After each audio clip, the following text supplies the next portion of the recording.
Hello, this is Ken Ferry with this week's Boots in the Field report. Things continue to click along at a good pace, both crops and weeds. Pest teams keep an eye on them water hemp. They're about to jump and take off.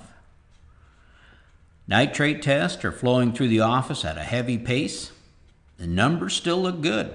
At current, I would say almost all of the N applied is accounted for.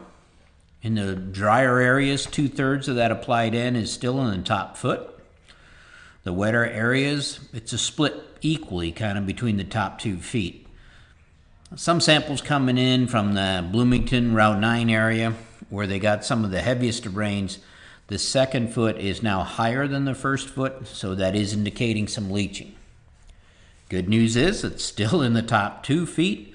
Bad news is the corn won't get to that lower foot for a couple of weeks. Getting a lot of calls about yellowing and striping in the corn as well as yellowing in the beans. Now this discoloring is a factor of what we call the carbon penalty. Again, that's that time when your crop has to compete with the soil microbes for nutrients, especially nitrogen, sulfur, phosphate, and zinc. Some fields are showing a deficiency of all 4. The faster the corn grows, the more it'll express these deficiencies. Many of these deficiencies will disappear in a week or 2. If they don't, we need to take note of that and we need to dig in a little bit further. And it is important to identify the deficiencies that you're seeing. Most growers are noticing that yellow cast in areas of the field. And the first question coming in is, am I out of nitrogen already? The corn is showing yellowing. Now, some fields are showing N stress. Most of these fields were not set up to handle the carbon penalty. All the N either went on in the fall or the plan is to side dress a high amount of it. The toughest of the fields are in the corn on corn, but some corn on beans are showing it as well. The corn on beans will come out of this yellow quicker. The corn on corn is going to linger a while, and we need to pay attention to that. If we're going to make the move on side dressing, we got to make it sooner than later. These fields are telling you, or asking you to how to evaluate or reevaluate how you're managing your 4Rs. Now, most of the fields and pictures that I'm looking at are not nitrogen deficient. They're actually showing zinc striping and sulfur deficiency. With nitrogen deficiency, you'll see a yellowing top to bottom on that plant. With sulfur deficiencies, the bottom of that plant's going to be green, but the whorl will be yellow and there'll be some striping in it. Zinc deficiencies, again, the bottom of the plant is going to be green. The whorl is going to be green, but you're going to see some bright striping between the veins. Zinc deficiencies are more common in high phosphate soils, high pH soils, or fields treated with starter fertilizer without any zinc in that starter mix. So it's the actual high phosphate condition of the starter causing the zinc striping. Sulfur deficiencies are more common today than it was 10 years ago.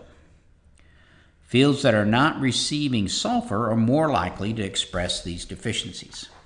As sulfur deficiencies are becoming more common, we're trying to find the best combination to get enough sulfate to the plant early to overcome this. Now, not all sulfur sources are sulfate formed, so it takes some planning to come up with a 4R program to meet your sulfur needs. Now, the zinc striping is the easiest is fixed by adding zinc to the starter applications.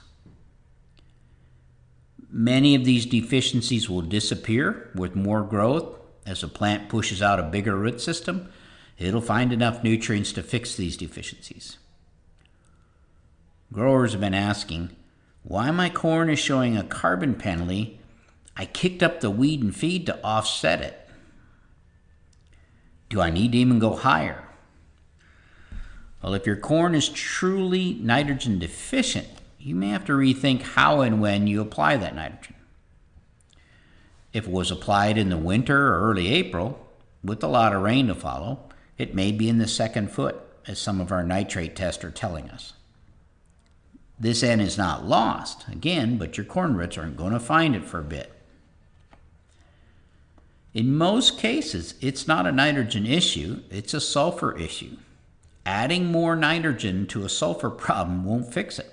Matter of fact, it'll make it worse.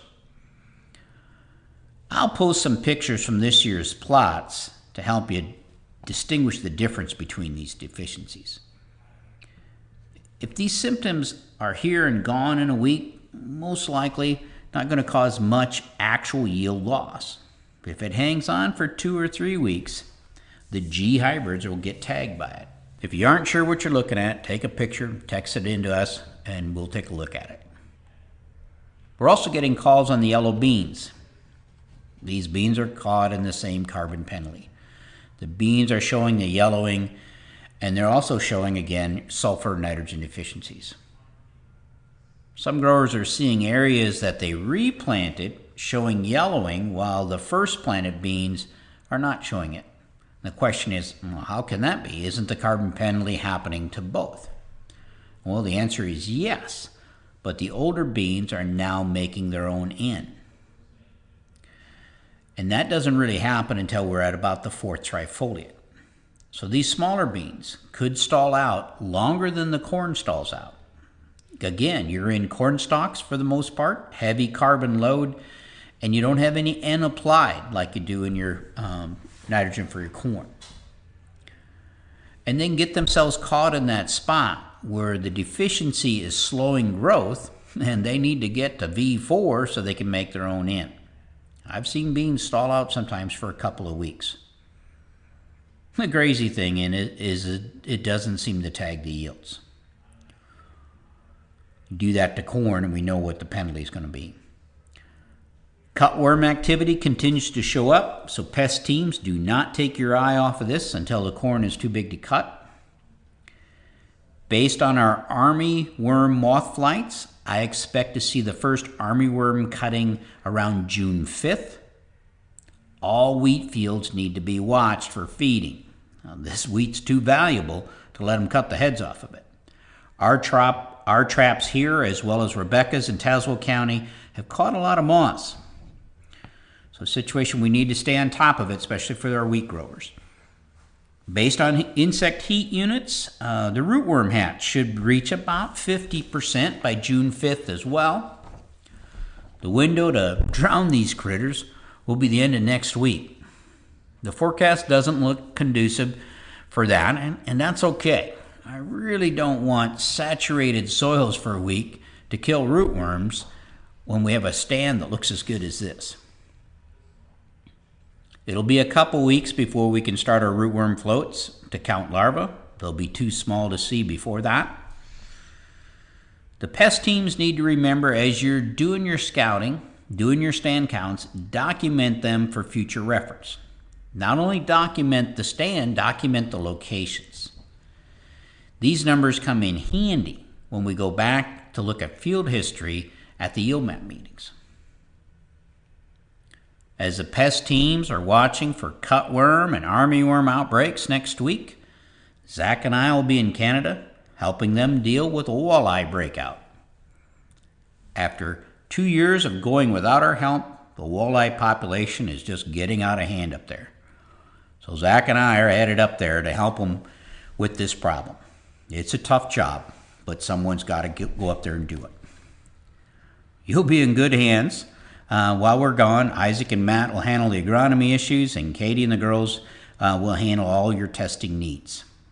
There'll be no podcast next week, but I'll give you a fishing report when I get back. To stay up to date, check out our website at croptechinc.com and subscribe to our podcast, Boots in the Field Report. Keep her safe, keep her moving.